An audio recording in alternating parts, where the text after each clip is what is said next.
नमस्कार। हमारे इस प्रोग्राम में आपका बहुत बहुत स्वागत है। जैसा कि आप जानते हैं कि कश्मीर एक ऐसा मुद्दा है जो देश के लिए बड़ा ही ज्वलनशील है। इस बारे में बातचीत करने के लिए हमारे साथ आज मौजूद हैं बीएल शर्मा प्रेम, जो कि पूर्व सांसद हैं और विश्व हिंदू परिषद के वरिष्ठ सलाहकार भी हैं। शर्मा जी, आपका बहुत बहुत स्वागत है। कश्मीर एक ऐसा मुद्दा है जो पूरे देश में इस वक्त सबसे बड़ा मुद्दा है और चर्चा का विषय ये सालों से रहा है, लेकिन आज तक कोई हल नहीं निकल पाया। क्या है ये मुद्दा, कब से ये सामने आया, आपसे जानना चाहेंगे इस बारे में। ये मुद्दा आया 14 अगस्त 1947 रात्रि 12 बजे से, जब देश खंडित हुआ। और उस समय हिंदुस्तान की सभी रियासतें के लिए सरदार पटेल जी ने कहा कि तुमको कहां जाना है, क्या करना है। सब ने कहा कि हमको हिंदुस्तान के साथ रहना है, लेकिन किसी कारण से नहीं। वहां एक शेख अब्दुल्ला थे जो पंडित नेहरू के खास मित्रों में से थे, और उनको अंदर से कह दिया कि तुम अपने आप स्टेट अलग मांग लो।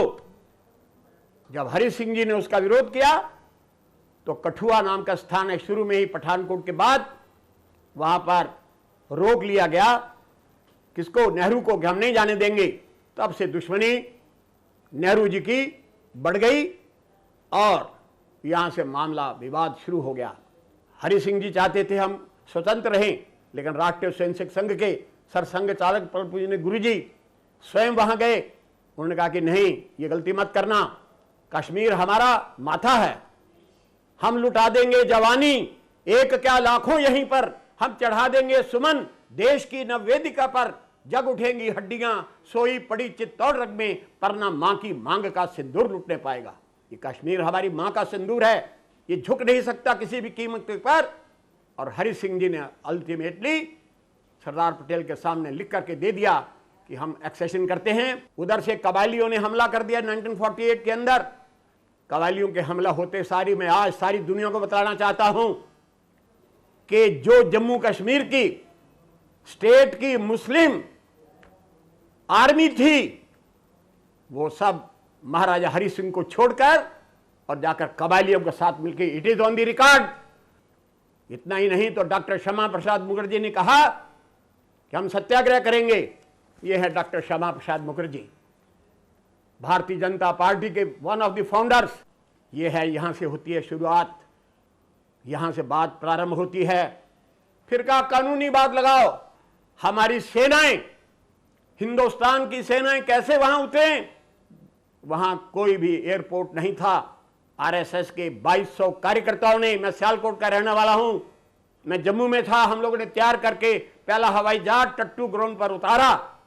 और जब सेना कबायलियों के पीछे लगी, हिंदुस्तान की सेना को बढ़ते हुए को रोक दिया गया, उसको सीज फायर कर दिया गया। तब से ये इस देश के अंदर कश्मीर अलग हो गया। अब लोग बोलते हैं इसका हल क्या है? आप ये याद कर लीजिए, आप किसी को अपीज करके कभी बात नहीं कर सकते। विधानसभा में पास हो गया, धारा 370 लगाओ, स्पेशल दर्जा दे दो, ये हिंदुस्तान का अंग है। आप कभी जाइए श्रीनगर, मैं तो 20 बार गया हूं। श्रीनगर के लोग बोलते हैं आप इंडिया से आए हैं, आप हिंदुस्तान से आए हैं, ये शुरू से 50 साल से बोल रहे हैं। और लोग कहते हैं इसका हल क्या है? बिल्कुल ठीक अभी कहा है जनरल चौधरी ने, मैं उनसे सहमत हूं। उनका कहना है राष्ट्रपति शासन कर दो, तब गाड़ी लाइन पर आ जाएगी। आर्मी के किसी प्रकार के वहां से विड्रॉ करने का प्रश्न ही नहीं होता। मेरा यह मानना है, न गजल से चलती है न दोहे से चलती है, ये कार्य सल्तनत चलती है तो लोहे से चलती है। अगर हिंदुस्तान को अपना, कश्मीर हमारा अंग है, अटूट अंग है। ये विधान अपने इसमें लोकसभा के अंदर प्रस्ताव पारित है, उसको एवर्ट करके देखो। मेरा ये कहना है कि ये हिंदुस्तान का अंग है। हिंदुस्तान का बच्चा बच्चा कट मरेगा। पाकिस्तान पीछे शह दे रहा है, ये पत्थर मरवाए जा रहे हैं। हमारे सीआरपी बॉर्डर सिक्योरिटी फोर्स के लोगों के हाथ बांधे हुए हैं। अगर कोई गोली भी चला देता है, उसका कोर्ट मार्शल होता है। मुझे खतरा है, मुझे भय है। अभी तो ऊपर तक जाने की बात है, हमारा हिस्सा बाकी बहुत बचा हुआ है, जिसको आप गुलाम कश्मीर कहते हो, पीओके बोलते हैं अंग्रेजी के अंदर, पाकिस्तान ऑक्युपाइड कश्मीर, भिम्बर का इलाका हमारा है। मेरे से सच पूछिए तो अगर जीते रहे तो एक बार 62 जिले जो पाकिस्तान की भी जेल में हैं, 218 जो हमारे गुरुद्वारे मंदिर हैं, उनको भी वापस लेंगे, तब जाकर के हमको चैन आएगा। कश्मीर की समस्या हल होगी ही होगी, इसका प्रश्न ही no, there should be no compromise with all these persons. Sharma ji, क्या लगता है कि वहां पर जो सेना तैनात है, बीएसएफ हो या सीआरपीएफ हो या भारतीय सेना के जो वहां पे जवान है, क्या उसकी पावर जो है, उसकी ताकत के जो दायरे हैं वो बढ़ाने चाहिए? बढ़ाने चाहिए। अपने को कंट्री फर्स्ट, एवरीथिंग कम लास्ट, देश से बढ़कर के परमात्मा भी नहीं है। एक बात और कि जो कश्मीर का ये ज्वलनशील मुद्दा है, ये इतना बड़ा मुद्दा है। पाकिस्तान कहता है कि कश्मीर पाकिस्तान का हिस्सा है और भारत कहता है पाकिस्तान का नहीं, ये कश्मीर भारत का हिस्सा है। तो आखिर अब तक इस पर सुलह क्यों नहीं हो पाई? क्या कारण रहे, क्या परिस्थितियां रही? वो गलत नीतियां रही हैं सरकार की। हम शुरू से ही उनके सामने झुकते रहे हैं। जब कश्मीरी पंडित वहां से निकल के आए थे, उसी वक्त झंडा गाड़ देते, कमेराम सभी कश्मीरी पंडित वापस जाएंगे। मेरा ये कहना है कि दुनिया के अंदर शस्त्र और शास्त्र है और ये समस्या का हल इतना ही है कि हम किसी के सामने ना झुके, सब आपको जीजा जी बोलेंगे। एक बार और कि सरकारी जो नीतियां हैं उनमें कहां कमियां रही, किस तरह से उन नीतियों के कारण चूक हुई? सरकार की सबसे नीति है कमी in the name of minorities. हाय हाय हाय, शक्तिशाली को साथ कोई बात नहीं, मतलब कोई शक्तिशाली की संसार के अंदर चलती है, अपने दुर्बल को कोई नहीं मानता और मजबूत रखे अपने। एक एक नहीं हो सकता, सब गाड़ी लाइन पर है। हिंदुस्तान की आर्मी विश्व के नंबर 2 की आर्मी है, लेकिन ठीक है पाकिस्तान उकसा रहा है, फलाना उकसा रहा है, ये उकसा रहा है। पाकिस्तान तो शुरू से उकसा रहा है, उसकी तो इच्छा दिल्ली लेने की है और हमारी इच्छा है एक बार रावलपिंडी तक जाने की। फैसला तो तभी होना है, फैसला वही होना है। लिख लो, आज लगा लो, कल लगा लो। तो चलिए, शर्मा जी से बातचीत हमारी इस मुद्दे पर जारी रहेगी। जल्द लौटते हैं छोटे से ब्रेक के बाद।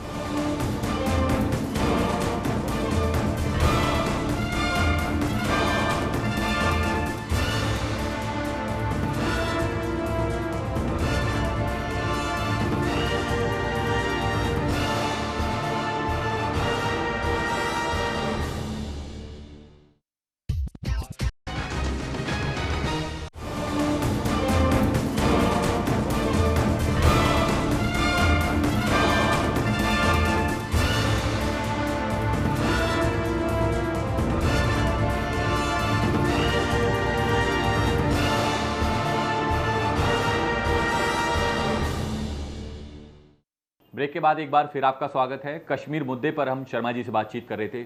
शर्मा जी, असल में जो ये मुद्दा है, इसका हल क्या है? किस तरह से इस पूरे मुद्दे का हल निकल सकता है? देखिए जी, बात यह है, मैंने तो शुरू में बतला दिया, या तो वहां पर एंटायर आर्मी रूल हो जाए या गवर्नर का वहां पर राज्य हो जाए। एक बात और कि जो ये पूरा मुद्दा है, पहले भी हम इसे सुलझा सकते थे, लेकिन अब तक इन्हें नहीं सुलझा, जिसके कारण देश आज भी आतंकवाद का शिकार है। उस बारे में आपसे क्या कहेंगे? आतंकवाद का शिकार का कारण क्या है? देखिए, जिहादी इस्लामिक आतंकवाद वर्ल्ड को धमकाया हुआ है उसने। अब लोग जिहाद क्यों? उन्होंने सारे विश्व को 2 हिस्सों में बांट रखा है, एक है दारुल इस्लाम, दूसरा है दारुल हर्ब। इस असलियत को विश्व का इतिहास ये बतलाता है। केवल एक हिंदुस्तान है, वहां कवि मान गया 712 से लेकर आज तक टक्कर मार करके रह गए। एक हाल ही हुआ कवि, वो कहता है, दीने हजाजी का बेबाक बेड़ा, न जूह में अटका न सूह में भटका, किए पार जिसने 7 समंदर, वो आकर दहाने गंगा में डूबा। और हिंदुस्तान का मुसलमान है भी कौन? ये तो हमारा ही भाई है। हमारा तो कहना है कि आ जाओ, मौका खूब आया है गले सबको लगाने का, अगर तुम भी गले से लग जाओ तो समझो ईद आई है। इस देश को अपनी मातृभूमि, पितृभूमि, पुण्यभूमि मानो। राम और कृष्ण तुम्हारे पूर्वज हैं। जिस दिन ये मदरसों के अंदर मौलवी मुल्ला पढ़ाना शुरू कर देंगे, इस देश का कल्याण हो जाएगा। तो यानी कि साफ है कि जो जिहाद का नाम दे दिया गया है, उसमें उसके कारण ही आज हम इस दौर पर खड़े हैं। साफ है। एक बात और आपसे जानना चाहेंगे कि देश में कोई ऐसा साल नहीं जाता जब कोई बम धमाका ना जाता होता हो या फिर कोई आतंकी हमला देश पर ना होता हो, चाहे वो किसी भी राज्य के। अगर हाल ही की बात करें तो मुंबई पे इतना बड़ा हमला हुआ, उसके बाद पाकिस्तान से फिर भी जो है भारत सरकार बिल्कुल विनम्र एक प्रार्थना सी करिए, हमें वो इंसाफ दे दो जो उसके साथ उस पूरे मामले पर आतंकी जुड़े हुए हैं, हमें उनको देश में लाना है, तो आप हमारा साथ दीजिए। उस बारे में आपसे क्या कहेंगे? बुज़दिली है 99.9 जिहादी इस्लामिक आतंकवाद के माध्यम से ब्लास्ट हुए हैं। It is on the record. जो जिहादी इस्लामिक आतंकवाद नहीं तो क्या है? तो यानी कि साफ है कि ये पूरा मामला अगर देखें तो राजनीतिकरण से जुड़ा हुआ है। आपने कमाल कर दिया, मुट्ठियां बंद करके रोएंगे। मैं 81 साल का हूं, मैंने पाकिस्तान बनते हुए देखा है। एक बात और कि देश जो आतंकवाद का शिकार होता है, मामला सिर्फ एक ही है, कश्मीर चाहिए पाकिस्तान को। इसके अलावा अगर उसकी उम्मीदें तो बहुत सारी हैं, लेकिन कश्मीर इस वक्त सबसे अहम मुद्दा है और पाकिस्तान को चाहिए कि कश्मीर उसके पास आ जाए और जिसके बाद ये आतंकवाद, क्योंकि पाकिस्तान हर बार आतंकी हमला होता है देश पर और कहता है कि पूरे संसार के सामने, पूरे विश्व के सामने कहता है, यूएनओ के सामने कहता है कि हम पूरी तरह से आतंकवाद का विरोध करते हैं। लेकिन अगर हकीकत देखें, जितने भी हमले हुए वो सारे के सारे उसमें कि कहीं आईएसआई का हाथ है, कहीं पाकिस्तानी सेना का हाथ है, कहीं पाकिस्तान सरकार उसमें किसी ना किसी रूप में इन्वॉल्व है। तो उस समस्या का हल क्या है? किस तरह से भारत सरकार उस समस्या से निपट सकती है ताकि जो बेकसूर लोग हैं, देश में रह रहे हैं, उनकी जान ना जाए? उनकी निगाह केवल कश्मीर में नहीं है। सिम्मी ने एक जारी किया है नक्शा। उन्होंने कॉरिडोर शुरू किया है श्रीनगर से लेकर के आसाम तक, और आसाम से बंगाल, मैंने पूर्वी बंगाल जिसको बांग्लादेश आप बोलते हैं, और वहाँ इंस्ट्रक्शंस हैं कि मैक्सिमम वहाँ पर जो मेजॉरिटी लोग हैं वहाँ से निकालो, माइनॉरिटीज़ जो है माइनॉरिटीज़ को निकालो, मेजॉरिटी आप लोग वहाँ पर आकर तो वो कॉरिडोर आज मेरे पास वो नक्शा नहीं है, मैं आपको दिखाता। I have circulated to the press. उसकी निगाह तो सारे हिंदुस्तान पर है। आपने भी कई बार लोकसभा के, जब आप सदस्य रहे लोकसभा में, आपने भी इस मुद्दे को लेकर काफ़ी बार आवाज़ उठाई, लेकिन वो आवाज़ हर बारी दबा दी गई। उसके क्या कारण? बात यह है, मंजिल मिले ना मिले मुझे इसका गम नहीं। मंजिल की जुस्तजू में मेरा कारवा तो है। हम अपनी आवाज़ को आज तक हमने रोके नहीं। 81 साल की हमारी उम्र है और अंत तक इस बात को हम कहते रहेंगे, कहते आए हैं, कहते चले जाएंगे। तो चलिए, यानी कि साफ है कि आज सरकार की कुछ ढिलाई है जिसके कारण आज हम इस मोड़ पकड़े हैं। फिलहाल इस प्रोग्राम में इतना ही। मुझे दीजिए इजाजत। नमस्कार।